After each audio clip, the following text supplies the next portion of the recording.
എന്തെങ്കിലും നെഗറ്റീവായിട്ടുള്ള കാര്യങ്ങൾ പറഞ്ഞു പോകും. ഈ ഒരു ഡിപ്രഷനിലേക്കൊക്കെ നയിക്കും എന്നുള്ളത് മൈൻഡിനെയൊക്കെ ഒന്ന് സെറ്റാക്കി എടുക്കാൻ വേണ്ടിയിട്ട് പറ്റും. ഒരു ഡെലിവറി കഴിയുന്ന സമയത്ത് എല്ലാവരും ഓടിച്ചാടി വരും എന്തിനാണ്? ആ ഒരു കുട്ടീനെ കാണാൻ വേണ്ടിയിട്ടാണ്. ആ കുട്ടീനെ മാത്രമായിരിക്കും അവർ ഫോക്കസ് ചെയ്യുന്നുണ്ടാവുക.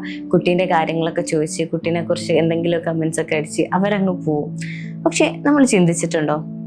നമ്മൾ ആ കുട്ടീനെ എങ്ങനെയാണോ നമ്മൾ കണ്ടിട്ടുള്ളത് അതുപോലെ നമ്മൾ ശ്രദ്ധിക്കേണ്ട ഒരു കാര്യമാണ് ഡെലിവറി കഴിഞ്ഞ് കിടക്കുന്ന ആ ഉമ്മാനെയും.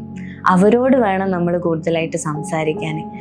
സാധാരണ വരും ഓരോരുത്തർ വന്നിട്ട് എന്തെങ്കിലും നെഗറ്റീവായിട്ടുള്ള കാര്യങ്ങൾ പറഞ്ഞു പോകും. അപ്പോൾ ഈ ഒരു പറയുന്ന കാര്യങ്ങൾ ഈ ഒരു ഉമ്മാനെ എത്രത്തോളം വേദനിപ്പിക്കുന്നുണ്ടെന്ന് ആരും ചിന്തിക്കുന്നില്ല. അതിന് പകരം ഓരോരുത്തർ വരുന്നതിനനുസരിച്ച് പോസിറ്റീവായിട്ട് എന്തെങ്കിലും ആ ഉമ്മാക്ക് കൊടുത്തു കഴിഞ്ഞാൽ ആ ഉമ്മാക്ക് എത്രത്തോളം സന്തോഷം ഉണ്ടാവുമെന്നറിയും. അപ്പോൾ നമ്മൾ ഫുള്ളി ഫോക്കസ് ആ കുട്ടിയിലേക്ക് കൊടുക്കുന്നതിന് പകരം അതിൻ്റെ പകുതിയെങ്കിലും ആ ഉമ്മാക്കും കൊടുക്കുക. ആ ഉമ്മാനോടും കാര്യങ്ങളൊക്കെ ചോദിക്കുക, എങ്ങനെ ഉണ്ടായിരുന്നു, നീ ഓക്കെ അല്ലേ, എന്തെങ്കിലും പ്രശ്നങ്ങളുണ്ടോ, എന്തെങ്കിലും വേണ്ടതായിട്ടുണ്ടോ, അങ്ങനെ പോസിറ്റീവായിട്ട് അവർക്ക് സന്തോഷം നൽകുന്ന കാര്യങ്ങൾ നിങ്ങൾ ചോദിച്ചു കഴിഞ്ഞാൽ ഈ ഒരു പോസ്റ്റ്മോർട്ടം ഡിപ്രഷനിൽ നിന്നൊക്കെ നമുക്കൊരു പരിധി വരെ ഈ ഒരു ഉമ്മാനെ തിരിച്ചു കൊണ്ടുവരാൻ വേണ്ടിയിട്ട് പറ്റും. കൂടുതൽ മദേഴ്സിനും വരുന്ന ഒരു പ്രശ്നമാണ് ഈ ഡെലിവറി കഴിഞ്ഞ് കിടക്കുന്ന സമയത്ത് ഉണ്ടാകുന്ന എക്സ്പീരിയൻസ് അവരെ ഈ ഒരു ഡിപ്രഷനിലേക്കൊക്കെ നയിക്കും എന്നുള്ളത്. അത് ആ വീട്ടിലുള്ള ഓരോരുത്തരും അതുപോലെ അവരുടെ ഹസ്ബൻഡും ശ്രദ്ധിക്കേണ്ടതായിട്ടുള്ള മെയിനായിട്ടുള്ള ഒരു കാര്യമാണ്. കാരണം ഈ ഒരു സമയം എന്നൊക്കെ പറയുന്നത് അത്രയും മെൻ്റലി ഫിസിക്കലി വീക്കായി നിൽക്കുന്ന ഒരു സമയമാണ്. അപ്പോൾ അവർക്ക് അത്രയും മെൻ്റൽ സപ്പോർട്ടും ഫിസിക്കൽ സപ്പോർട്ടും കിട്ടേണ്ട ഒരു സമയമാണ്. അപ്പോൾ ആ സമയത്ത് വന്നിട്ട് പല നെഗറ്റീവ്സും, നീ എന്തായതാ, എന്ത് പറ്റിപ്പോയി, ഇങ്ങനെ അല്ലല്ലോ ഉണ്ടാവുക, അത് കഴിക്കരുത് ഇത് കഴിക്കരുത് എന്ന് പറഞ്ഞിട്ടുള്ള പല രീതിയിലുള്ള ആചാരങ്ങളും മാമൂലുകളും അവിടെ പറഞ്ഞിട്ട് പല രീതിയിൽ ആ ഡെലിവറി കഴിഞ്ഞിരിക്കുന്ന സമയത്ത് പല കമൻസും കേട്ടിട്ട് അവർ മെൻ്റലി ഇങ്ങനെ താഴോട്ട് പോവുകയാണ്. കൂടാതെ എന്നെ ശ്രദ്ധിക്കുന്നില്ലല്ലോ, കുട്ടി ആയതിനു ശേഷം കുട്ടീനെ മാത്രമാണല്ലോ ശ്രദ്ധിക്കുന്നത് എന്നുള്ളൊരു തോട്ടൊക്കെ അവർക്ക് വന്നു കഴിഞ്ഞാൽ തന്നെ അവർ ഡൗൺ ആയി പോകും. അപ്പം അതിന് പകരം നല്ല രീതിയിലുള്ള ഒരു സപ്പോർട്ടും കെയറും ഈ ഒരു സമയത്ത് നിങ്ങൾ കൊടുത്തു നോക്കൂ. ആ ഒരു ലേഡി അത്രയും സ്ട്രോങ് ആൻഡ് പെർഫെക്റ്റ് ആയിട്ടായിരിക്കും തിരിച്ചു വരിക എന്നുള്ളത്. പിന്നെ ഡിപ്രഷനിലേക്കൊന്നും പോവുകയും ചെയ്യുന്നില്ല. പിന്നെ അത് മാത്രമല്ല, ഈ ഡെലിവറിക്ക് മുന്നേ ഒരു 7ാം മാസത്തിൽ സ്വന്തം വീട്ടിലേക്ക് കൂട്ടിക്കൊണ്ടുപോകുക എന്നുള്ളൊരു പരിപാടികളൊക്കെ ഉണ്ട്. അതെന്തിനാ?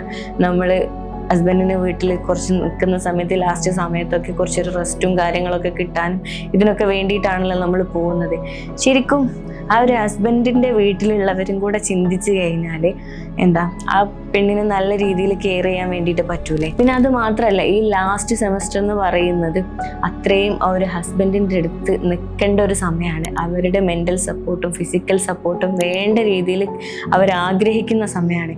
ഈ സമയത്താണ് ഇവരെ തമ്മിൽ ഫാമിലീസ് പിരിക്കുന്നത്. അപ്പം അതിന് പകരം ഇവരെ ഒന്നിച്ച് നിർത്താൻ വേണ്ടിയിട്ട് ഇനിയെങ്കിലും നമ്മൾ അങ്ങനത്തെ ആചാരങ്ങളൊക്കെ കൊണ്ടുവരുമ്പോൾ ഇനിയുള്ള ജനറേഷനിലെങ്കിലും അങ്ങനെ ഒരു മാറ്റം വരുത്തിയാൽ നല്ലതായിരിക്കും എന്ന് എനിക്ക് തോന്നുന്നുണ്ട്. പലരും പറയുന്ന ഒരു കാര്യവും കൂടെയാണ്. കാരണം ആ ഒരു സമയം എന്ന് പറയുന്നത് അത്രയും വീക്കായി നിൽക്കുന്ന ടൈമും നമുക്ക് സപ്പോർട്ട് കിട്ടേണ്ടതായിട്ടുള്ളൊരു ടൈമും മറ്റാരടുത്തൊന്നും കിട്ടുന്നതിനേക്കാളെ നമുക്ക് നമ്മൾ ആഗ്രഹിക്കുക നമ്മുടെ പാർട്ട്ണർ അടുത്തുനിന്ന് കിട്ടുക എന്നുള്ളതാണ്. അപ്പോൾ ആ സമയത്ത് മാറ്റി നിർത്തുന്നതിന് പകരം ചേർത്ത് നിർത്തുക എന്നുള്ളത് ഫാമിലീസ് ശ്രദ്ധിച്ചു കഴിഞ്ഞാൽ അടിപൊളിയായിരിക്കും. അപ്പോൾ ഡെലിവറി കഴിഞ്ഞിട്ട് കുട്ടീനെ മാത്രം ഫോക്കസ് ചെയ്യുന്നതിന് പകരം നല്ല പോസിറ്റീവ് കമൻസും കാര്യങ്ങളും കൊടുത്തിട്ട് ആ ഒരു ഉമ്മാനെയും കൂടെ നിങ്ങൾ കെയർ ചെയ്യുകയാണെങ്കിൽ നല്ല രീതിയിൽ ആ ഉമ്മാക്ക് മൈൻഡിനെയൊക്കെ ഒന്ന് സെറ്റാക്കി എടുക്കാൻ വേണ്ടിയിട്ട് പറ്റും. കാരണം അത്രയും വീക്കായി നിൽക്കുന്ന ടൈമാണല്ലോ.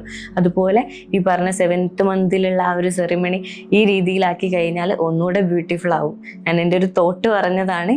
പലർക്കും ഇതിനോട് യോജിപ്പുണ്ടാവും വിയോജിപ്പുണ്ടാവും. നിങ്ങൾക്ക് നിങ്ങളുടെ കമൻസ് താഴെ അറിയിക്കും.